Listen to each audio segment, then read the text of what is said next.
ये खबर डभोई से सामने आ रही है, जहां के थरवासा रोड पर कच्छी समुदाय की ओर से नवरात्रि महोत्सव का आयोजन करवाया गया है। हर जगह इस वक्त नवरात्रि की धामधूम देखने मिल रही है। तब ये खबर डभोई के थरवासा रोड से सामने आ रही है, जहां के उमा फार्म पर कच्छी समुदाय की ओर से नवरात्रि महोत्सव का आयोजन करवाया गया है। श्री कच्छ कड़वा पाटीदार समाज एंड युवक मंडल डभोई की ओर से ये नवरात्रि महोत्सव आयोजित करवाया गया है। तब आपको बता दें कि कच्छी संस्कृति का जतन करने के आशय से ये गरबा महोत्सव आयोजित हुआ है, जिस दौरान रोजाना ही बच्चों से लेकर बुजुर्ग सभी कच्छी समुदाय के लोग मां की आराधना उत्साह से उल्लास से करते हुए नजर आते हैं।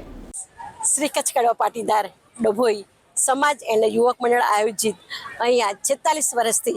આ તહેવાર નવરાત્રિનો તહેવાર ઉજવી રહ્યો છે અને બધા ખેલૈયાઓ ખૂબ ધામધૂમથી અહીંયા રમી રહ્યા છે અને જ્યારે પશ્ચિમી વાયરા વાઈ રહ્યા છે ત્યારે અમે કચ્છી સમાજ અમારી સંસ્કૃતિને અમે જાળવી રાખ્યું છે અને મેઇન ઉદ્દેશ્ય એ છે કે દીકરા અને વહુઓ કદાચ બહાર રમવા જશે, પરંતુ અમારા વડીલો ક્યાં જશે એને ધ્યાનમાં લઈ અને બધા તહેવારો અમે અમારી સમાજમાં ઉજવી રહ્યા છીએ, જેવા કે નવરાત્રિ છે, જન્માષ્ટમી છે, હોળી છે। આ બધા તહેવારો અમારી સમાજમાં ઉજવી રહ્યા છે કે જેથી કરીને અમારા બાળકોને અહીંયાની સંસ્કૃતિની ખબર પડે અને આ એક વારસો અમે અમારા બાળકોને આપવા માંગીએ છીએ।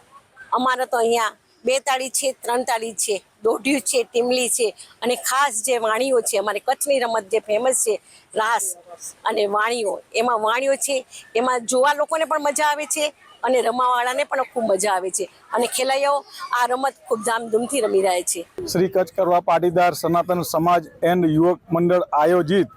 આ સાંસ્કૃતિક ગરબાનું આયોજન 46મું વર્ષ છે અને નિરંતર 9 થી 12 ના ટાઈમે અમારી કચ્છી સમાજની સંસ્કૃતિમાં વડીલોએ જે